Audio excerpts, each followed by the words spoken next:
നമസ്കാരം. മലയാളി വാർത്തയിലേക്ക് സ്വാഗതം. ഈ കേരളത്തിൽ ഏപ്രിൽ മാസം 9-ാം തീയതിയാണ് നിയമസഭാ തെരഞ്ഞെടുപ്പിലേക്കുള്ള പോളിംഗ് നടന്നത്. അതിനുശേഷം ജനവിധി ഇപ്പോൾ ഇലക്ട്രോണിക് വോട്ടിംഗ് മെഷീനുകളുടെ രൂപത്തിൽ ഈ സ്റ്റോറേജ് അല്ലെങ്കിൽ സ്ട്രോങ് റൂമുകളിലെല്ലാം വിശ്രമിക്കുകയാണ്. മെയ് 4-ാം തീയതി വരെ ഫലപ്രഖ്യാപനത്തിനായി കാത്തിരിക്കണം. തുടർഭരണം നേടും എന്ന് CPM പറയുമ്പോഴും 90-100-ലധികം സീറ്റുകൾ നേടി ഭരണം പിടിച്ചെടുക്കും എന്ന് UDFും പറയുന്നുണ്ട്. സംസ്ഥാനത്ത് നടത്തപ്പെട്ട ചില സർവേകളിലെല്ലാം UDF മുന്നേറ്റം ഉണ്ടാകും എന്ന് പ്രവചനമുണ്ട്. മാത്രമല്ല UDFനും LDFനും അധികാരത്തിൽ വരാനുള്ള എല്ലാ സാധ്യതയും ഉണ്ടെന്നും ഇഞ്ചോടിഞ്ച് പോരാട്ടമാണെന്നും ചില സർവേകൾ പറയുന്നുണ്ട്. എന്തായാലും UDF അനുകൂല സർവേകൾ വിശ്വാസത്തിലെടുത്തുകൊണ്ട് UDF ക്യാമ്പ് ഇപ്പോൾ മുന്നോട്ട് പോവുകയാണ്. ആ വിശ്വാസത്തിലെടുത്തതിൻ്റെ സൂചനയാണ് ഇപ്പോൾ മുഖ്യമന്ത്രി സ്ഥാനത്തിന് വേണ്ടിയുള്ള ചർച്ചകൾ. ആരാകണം മുഖ്യമന്ത്രി? UDF ആണ് അല്ലെങ്കിൽ UDFനാണ് ജനവിധി അനുകൂലമാകുന്നത് എങ്കിൽ ആരാകണം മുഖ്യമന്ത്രി എന്ന ചർച്ചയാണ് ഇപ്പോൾ നടക്കുന്നത്. അങ്ങോട്ടും ഇങ്ങോട്ടും പ്രത്യാരോപണങ്ങളൊന്നും നേരിട്ട് നടക്കുന്നില്ലെങ്കിലും ഓരോരുത്തർക്കും വേണ്ടി PR വർക്കുകൾ നടക്കുന്നു എന്നുള്ളതാണ്. VD സതീശൻ മുഖ്യമന്ത്രിയാകണം എന്നാവശ്യപ്പെട്ടുകൊണ്ട് സംസ്ഥാനത്തിൻ്റെ വിവിധ ഭാഗങ്ങളിൽ ഫ്ലക്സുകൾ ഉയരുന്നുണ്ട്. വേണുഗോപാലിന് വേണ്ടി വലിയ രീതിയിലുള്ള സോഷ്യൽ മീഡിയ പ്രചരണം നടക്കുന്നുണ്ട്. ഇത് രണ്ടും കണ്ടതോടുകൂടി രമേശ് ചെന്നിത്തല വിഭാഗം വലിയ രീതിയിൽ റീലുകളും അതുപോലെ തന്നെ മറ്റ് വീഡിയോകളുമെല്ലാം സമൂഹ മാധ്യമങ്ങളിൽ പ്രചരിപ്പിച്ച് രമേശ് ചെന്നിത്തലയാകണം അടുത്ത മുഖ്യമന്ത്രി എന്ന രീതിയിലുള്ള പ്രവർത്തനങ്ങളും നടത്തുന്നുണ്ട്. എന്തായാലും സംസ്ഥാനത്ത് മുഖ്യമന്ത്രി സ്ഥാനത്തിന് UDF ആണ് അധികാരത്തിൽ വരുന്നത് എങ്കിൽ മുഖ്യമന്ത്രി സ്ഥാനത്തേക്ക് മത്സരിക്കുന്ന ഒന്നാമത്തെ വ്യക്തി VD സതീശനായിരിക്കും.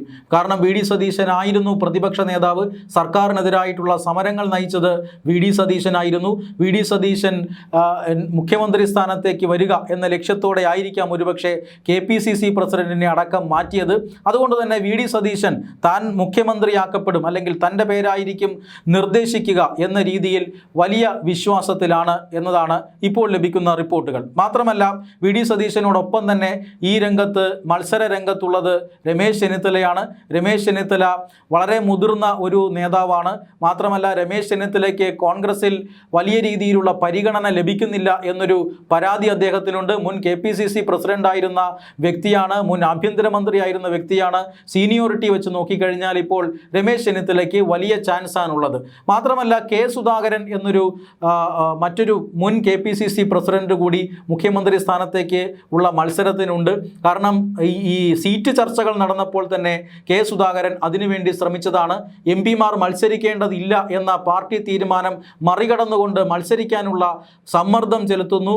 K സുധാകരൻ വലിയ രീതിയിൽ സമ്മർദ്ദം ചെലുത്തുന്നു, ഹൈക്കമാൻഡിനോട് പിണങ്ങുന്നു. പാർട്ടി വിട്ടു പോകുമെന്നും സ്വന്തം നിലയിൽ മത്സരിക്കുമെന്നും സ്വന്തം പാർട്ടി രൂപീകരിക്കുമെന്നും വരെ ഭീഷണിപ്പെടുത്തിയ വ്യക്തിയാണ് K സുധാകരൻ. അതുകൊണ്ട് തന്നെ K സുധാകരൻ പെട്ടെന്ന് തന്നെ ഏതോ ഒരു ഫോർമുലയുടെ കാരണം കൊണ്ടാകാം പെട്ടെന്ന് തന്നെ തൻ്റെ പ്രതിഷേധം അവസാനിപ്പിച്ച് കണ്ണൂരിലേക്ക് മടങ്ങുകയും പാർട്ടിയുടെ തീരുമാനം അനുസരിക്കുകയും ഒക്കെ ചെയ്തു. അതുകൊണ്ട് തന്നെ K സുധാകരനെ അനുനയിപ്പിക്കാൻ ദില്ലിയിൽ എന്ത് ഫോർമുലയാണ് ഉണ്ടായത് എന്ന് ഇപ്പോഴും ആർക്കും അറിയില്ല. ഇങ്ങനെ ഈ 3 പേരും ഈ രീതിയിൽ വലിയ മത്സരം നടക്കുമ്പോൾ ഒരു സമവായ സ്ഥാനാർത്ഥിയായി KC വേണുഗോപാൽ എത്തുമോ എന്നതാണ് ഈ നേതാക്കളെല്ലാം ഭയപ്പെടുന്നത്. കാരണം ഇപ്പോഴത്തെ കോൺഗ്രസ് ഹൈക്കമാൻഡുമായി വളരെ മികച്ച ബന്ധമാണ് KC വേണുഗോപാലിനുള്ളത്.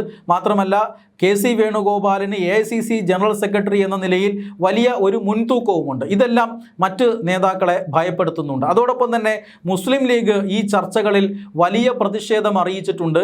ജനഹിതം പുറത്താകുന്നതിന് മുമ്പ്, ജനങ്ങൾ എന്താണ് തീരുമാനിച്ചത് എന്നറിയുന്നതിന് മുമ്പ് ഇത്തരത്തിൽ ചർച്ചകൾ നടത്തുന്നത് ശരിയല്ല. അത് UDFൻ്റെ രീതിയല്ല. പാർട്ടിക്കും മുന്നണിക്കും അത് നാണക്കേടുണ്ടാക്കും.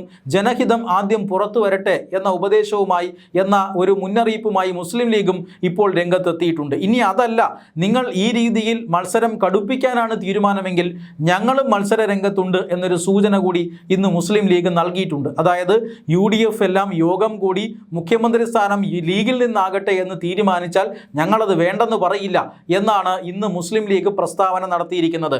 അതായത് മുഖ്യമന്ത്രി സ്ഥാനത്തിനായി ജനഹിതം വരുന്നതിന് മുമ്പ് അടികൂടരുത് എന്നാണ് ഞങ്ങൾക്ക് പറയാനുള്ളത്.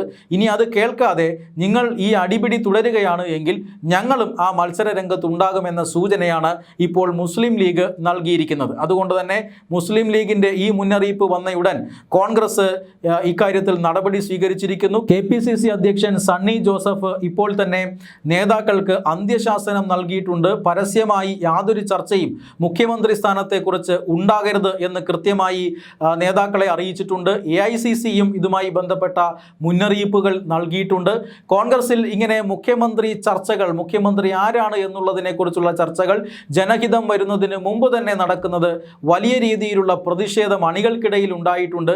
കാരണം അണികളുടെ കഠിനാധ്വാനത്തിൻ്റെ ഫലമായിരിക്കും ഒരുപക്ഷെ വിജയം കണ്ടാൽ അതിൻ്റെ കാരണം ഈ അണികളുടെ കഠിനാധ്വാനം തന്നെയായിരിക്കും. അവരുടെ വികാരം വ്രണപ്പെടുത്തുന്ന രീതിയിലാണ് നേതാക്കൾ പെരുമാറുന്നത് എന്നാണ് പൊതുവെ അഭിപ്രായം ഉയരുന്നത്. എന്തായാലും മുഖ്യമന്ത്രി സ്ഥാനാർത്ഥിയാകാൻ അല്ലെങ്കിൽ മുഖ്യമന്ത്രിയാകാൻ യോഗ്യരായിട്ടുള്ള ധാരാളം പേർ ഉണ്ടാവുക എന്ന് പറഞ്ഞാൽ ഒരു ക്വാളിറ്റി കൂടിയാണ്. അത്തരത്തിലുള്ള ചർച്ചകൾ ഇപ്പോഴേ നടക്കുന്നതിൽ ഒരു തെറ്റുമില്ല എന്ന് വിചാരിക്കുന്നവരുമുണ്ട്. എന്തായാലും കേരള രാഷ്ട്രീയം ഈ മെയ് 4-ന് മുമ്പ് വലിയ രീതിയിലുള്ള ചർച്ചകൾ, ആ ചർച്ചകൾക്ക് തുടക്കം കുറിക്കുമെന്ന കാര്യത്തിൽ സംശയമൊന്നുമില്ല. നേതാക്കന്മാരുടെ ഉള്ളിലിരിപ്പ് പുറത്തു വരികയാണ്. തങ്ങൾക്കൊരാഗ്രഹവുമില്ല എന്ന് പറയുമ്പോഴും തങ്ങളുടെ സൈബർ ടീമിനെയും മറ്റും ഉപയോഗിച്ചുകൊണ്ട് സ്വയം ബൂസ്റ്റ് ചെയ്യാനുള്ള എല്ലാ ശ്രമങ്ങളും ഈ നേതാക്കൾ നടത്തുന്നു എന്നുള്ളതാണ് ഏറ്റവും പ്രധാനപ്പെട്ട കാര്യം.